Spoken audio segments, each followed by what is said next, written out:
ทานุภาเวนะปิตกาตยานุภาเวนะเสนาสาวกานุภาเวนะสัพเพเตโรคะสัพเพเตพยาสัพเพเตอันตรายาสัพเพเตอุปัฏฐวาสเพเตทุนนิเมตตาสัพเพเตอวมังคลาวินาสันตุอายุวัฏโกธนวัฏโกสิริวัฏโกยสวัฏโกพลวัฏโกวันวัฏโกสุขวัฏโกโหตุสัพพทาทุกขโลกายะเวลาโสกาสัตตุจุปัฏฐวาอเนกาอันตรายะปิเวนัสสันตุจเตชะสาสยเสเตตนังลาภังโสติภะคายะสุขังพลังสิริอายุจวันโนจะโภคังพุทธิสวาสตวาสาจะอายุจะเชวสิทธิภวันตุเตภวตุสัพพมังคาระราคันตุสัพพเทวตาสัพพพุทธานุภาเวนัสตาโสติภวันตุเตภวตุสัพวมังคลังลาคันตุสัพพเทวตาสัพพธรรมานุภาเวนัสตาโสติภวันตุเตภวตุสัพพมังคลังลาคันตุสัพพเทวตาสัพพสังฆานุภาเวนัสตาโสทิภาวันตุเตสาธุสาธุ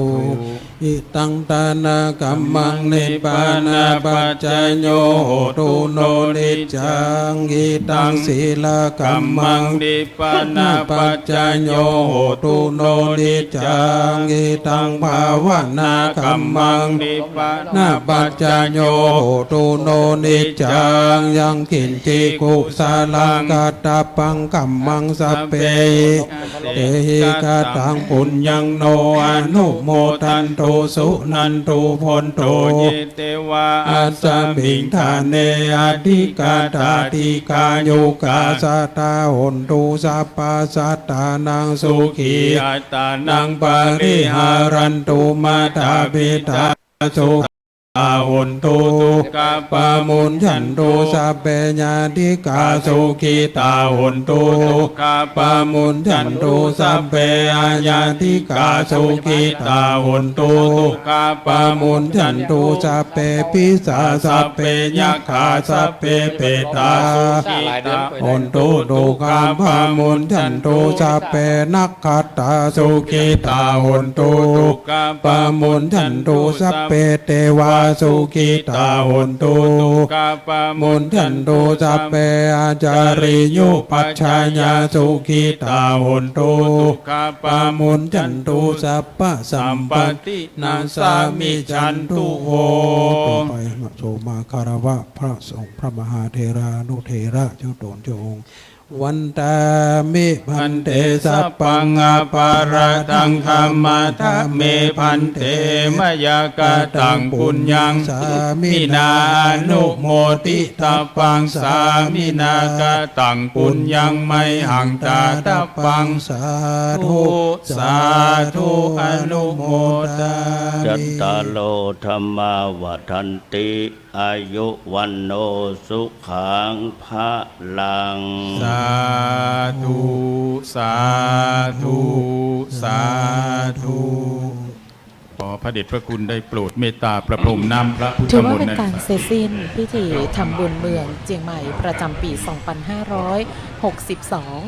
723 ปี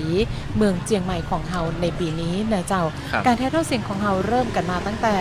9 9 โมง ครับ นะเจ้าจนถึงเวลานี้ถือว่าเสร็จสิ้นพิธีต่าง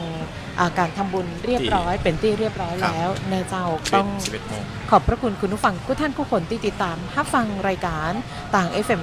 93.25 MHz หรือว่าจะเป็นการติดตามชมต่าง Facebook ครั Live บ หน้าเพจของสวทเชียงใหม่ PRD ครับ นะเจ้าวันนี้ขอบคุณศาสตราจารย์สมโชติอ่องสกุลที่ได้ให้ข้อมูล แล้วก็ได้ร่วมบรรยายกับการถ่ายทอดเสียงของเฮาในวันนี้ ครับ นะเจ้าการถ่ายทอดเสียงของเฮาเจ้าอำนวยการถ่ายทอดเสียงโดย คุณธนวรรณชุมแสงผู้อำนวยการสถานีวิทยุกระจายเสียง แห่งประเทศไทยจังหวัดเชียงใหม่ควบคุมการถ่ายทอดเสียงโดยคุณรัตดารัตน์สุกิจประเสริฐนะเจ้า ช่างเทคนิคเจ้าคุณปรเมศมโนวงศ์คุณบุรินทร์ชยพัฒน์คุณนาสินันตาคุณสงกรานต์มงคลเรืองฤทธิ์นะเจ้า และผู้ที่ทำหน้าที่เชื่อมโยงเสียงจากห้องส่งเจ้าคุณสุชยามหาอินทร์ ครับ นะเจ้า ส่วนผู้ที่ทำหน้าที่ดำเนินการถ่ายทอดเสียงในวันนี้เจ้าคุณบรรหารสุยะ ครับ และวีระอนนท์ดวงทิพย์ทำหน้าที่ดำเนินการถ่ายทอดเสียง พร้อมกับศาสตราจารย์สมโชติอ่องสกุลหมูเฮาลาคุณผู้ฟังไปก่อน ครับ พบกับรายการภาคปกติของทางสถานีได้ต่อไปตามลำดับ สวัสดีเจ้า สวัสดี ขอบคุณครับ สวัสดีครับ เวจ